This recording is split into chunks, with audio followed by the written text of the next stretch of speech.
উনি এন্তেকালের পরে 20 বছর পরে ভূমিকম্পে ওনার কবরটা ফেটে গেছে কিতাবে লেখা।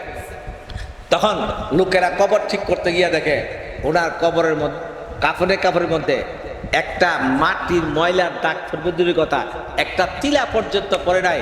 ওনার চেহারার দিকে তাকানো হলো, দেখে যে নুরানি চেহারা ফকফক করতেছে জোরে করে। ওনার জীবনের আমল কি? ওনার আমল ছিল উনি 10 বছর প্রতিদিন উনি আপনার 5,000 বার দুরূদ শরীফ পড়ছে। কত হাজার বার? আপনি কইবেন কেমনে? একবারে সহজ, বলেন সাল্লাল্লাহু আলাইহি ওয়াসাল্লাম, সাল্লাল্লাহু আলাইহি ওয়াসাল্লাম। 2 বার হয়েছে, এভাবে পড়লে বেশিক্ষণ সময় লাগে না। আর 100 রাকাত নফল পড়ছে। ওনার একটা স্বপ্ন ছিল কি, উনি যেন দুনিয়া থেকে নবীজিকে স্বপ্নে দেখা, নবীরে যদি কেউ স্বপ্ন দেখে তার জন্য জান্নাত ওয়াজিব হয়ে যায়, আর জাহান্নাম তার জন্য কি হয়ে যায়? নিয়ত আছে তো দেখা। আল্লাহ যদি দেখাতে সমস্যা আছে? আল্লাহু আকবার কর।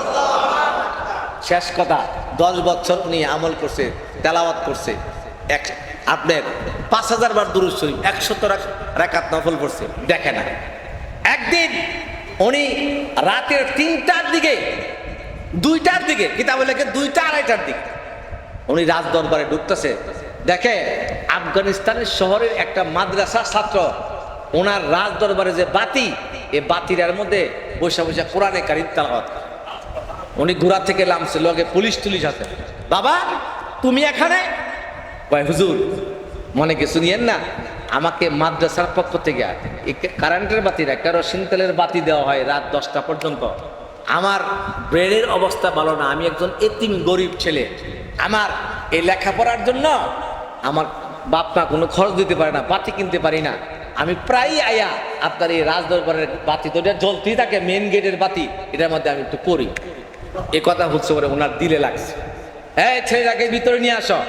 তার হাল পরিস্থিতি অনেক বিস্তারিত না বলে সংক্ষেপে বলি, তার জিজ্ঞাসা করছে, বলছে আজকে থেকে তুমি হাফেজ হওয়ার আগ পর্যন্ত এবং দর্শে নাজাবি দাওরা ফারেক হওয়ার পর্যন্ত তোমার যত লেখাপড়ার খরচ আমার ব্যক্তিগত ফান্ড থেকে দেওয়া হবে। তুমি নিশ্চিন্তায় মাদ্রাসা চলে যাও, তোমারটা সরকারিভাবে বরাদ্দ হয়ে গেছে। সুবহানাল্লাহ।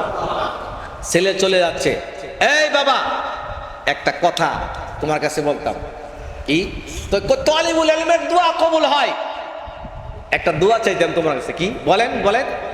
তোমার তো আমি বরাদ্দ দিলাম, বিনিময়ে কিচ্ছু চাই না, একটা দোয়া চাই। কি দোয়া? আমি 10 বছর যাবত 5,000 বার দুরূদ শরীফ পড়ি, 100 রাকাত নফল পড়ি, একটা আমল নবীর স্বপ্ন দেখার জন্য, কিন্তু দেখতেছি না। তুমি তো তালিবুল ইলম, তোমার দোয়া কবুল হয়, তুমি একটু দোয়া করিও আল্লাহ নিয়ে আমার নবীর স্বপ্ন দেখাইতে। জোরে কথা ভাইয়ারা আমার, আমি কিতাবের মধ্যে পড়েছি ওই মাদ্রাসার ছেলেটা মাদ্রাসায় গিয়ে তাহাজ্জুদ পড়ে আল্লাহর দরবারে হাত উঠাইছে, মালিক, এই রাষ্ট্রের বাদশা সুলতান মোহাম্মদ গজনবী আমার জন্য এই বরাদ্দ দিয়েছে, আমি লেখাপড়ার আগ পর্যন্ত আমার সমস্ত খরচ উনি বহন করবে। উনি একটা দোয়া চাইছে তোমার হাবিবকে স্বপ্ন দেখার জন্য। আল্লাহ তুমি তার এই স্বপ্নটা, দোয়াটা তুমি পুরা করে দিও, তার আবেদনটা তুমি কবুল করো। আমি একজন ছাত্র হইয়া তোমার কাছে দরখাস্ত করলাম। ভাইয়েরা আমার, ওই দিক দিয়ে সুলতান মোহাম্মদ গজনবী রহমাতুল্লাহ আলাইহি দুরূদ শরীফের আমল করে ওই নিয়মিত তাহাজ্জুদ করে যখন চোখটা একটু লাগাইছে, এমনই উনি ঘুমের ঘরে স্বপ্ন দেখে আল্লাহর পয়গম্বর আয়া বলতেছে, হে সবক তাগিনের সন্তান, ওনার আব্বার নাম ছিল সবক তাগিন, দরজা খুন, আমি নবী আইছি তোর সাথে সাক্ষাৎ করার জন্যে।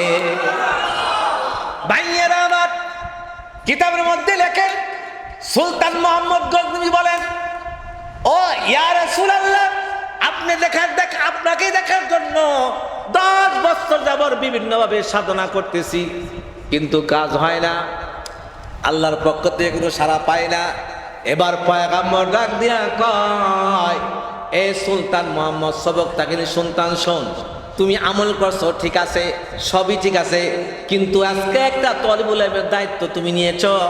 আল্লাহ রাব্বুল আলামিনের রহমতের দরিয়ার মধ্যে জোশ লেগেছে।